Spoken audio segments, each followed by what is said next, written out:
waɗanda kake misali kamar caccaka yawwa misali kamar professor to me yasa ake caccaka su to ni abin da yake ban mamaki shine na'am ban san adadin mutanen da na goyi bayan su na fito na yi su a siyasance Na'am. kuma daga baya na caccake su ba wallahi ban san adadin su ba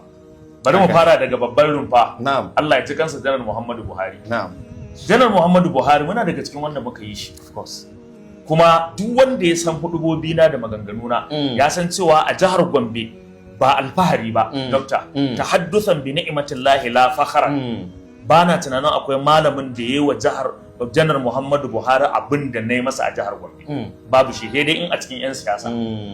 wanda kuma su kansu 'yan siyasa sun san capacity su ko rabin namu bai kai ma kuwa haka ne malam su da kansu suna faɗa ma malam suna faɗa sosai to wallahi ba na tunanin akwai wanda yayi wa malamin da yayi wa Janar Muhammadu Buhari abin da ni ne masa a siyasance kwarai kuma amma dokta kuma ba nesa kuke ba da abin da ya faru da ni akan Janar Muhammadu Buhari still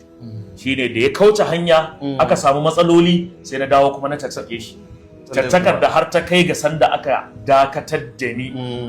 aka ban suspension a masallaci sai da na yi sati 2 zuwa 3 ba na jan sallar kuma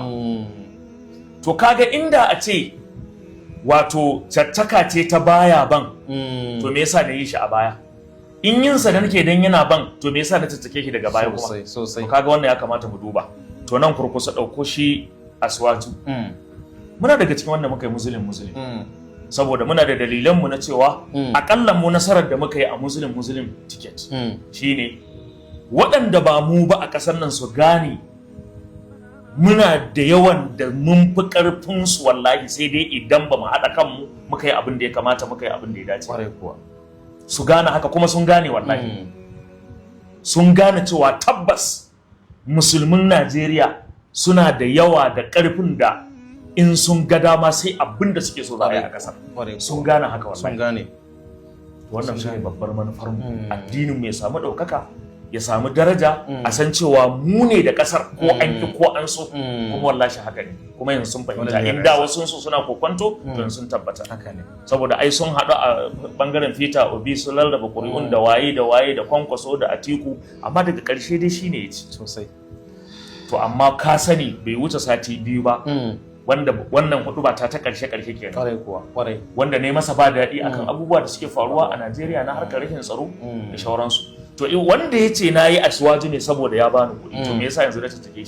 shi ma kuɗi ya bani na tattake shi yanzu a can din ba kuɗin a yanzu ma ba kuɗin misali wannan shine a can ba kuɗin a yanzu ma ba kuɗin kawai ni ina da manufa ne Allah ya ji kan Malam Albani Zaria Malam Albani Zaria wata ran sai kaji ya ce ni cikakken dan kungiyar izala ne kwarai kuwa ayi kabbara a ce akramaka Allah na baka ne malam to lokacin da yake wannan maganar izala ta yi wani abin alheri da ya cancanci ya jingina kansa zuwa gare ta yana ganin jingina kansa zuwa gare ta ba sharri bane ba kuma matsala ba ce supporting ɗinta ne da supporting abin da ta yi to in kuma izala ta yi wani abin da shi a fahimtarsa ba daidai bane sai ce ni ba dan izala bane kuma ita kanta izala ta san ba uwata bace akan wannan abin da ta yi kenan akan wannan abin da ta yi gaskiya ne to wannan al'umma sun gagara gane wannan duk wanda ya san Malam Albani ya san shi da wannan dabi'a yanzu wasu da basu fahimta ba su ce Malam Albani iya da tufka da warwara madalla ya da tufka da warwara to ina tufka da warwara baka fahimce shi bane garanti da ka fahimce yanayin uslubin da awarsa to ba yadda za a yi kace wai yayi tufka yayi warwara baka san shi bane to kaga wannan kenan to shikenan sai aka ce wai shi Malam Isa Ali ina tattakarsa kamar yadda ka faɗa a maganganun da ne a wancan lokaci ban kama sunan kowa ba an yi ministoci da yawa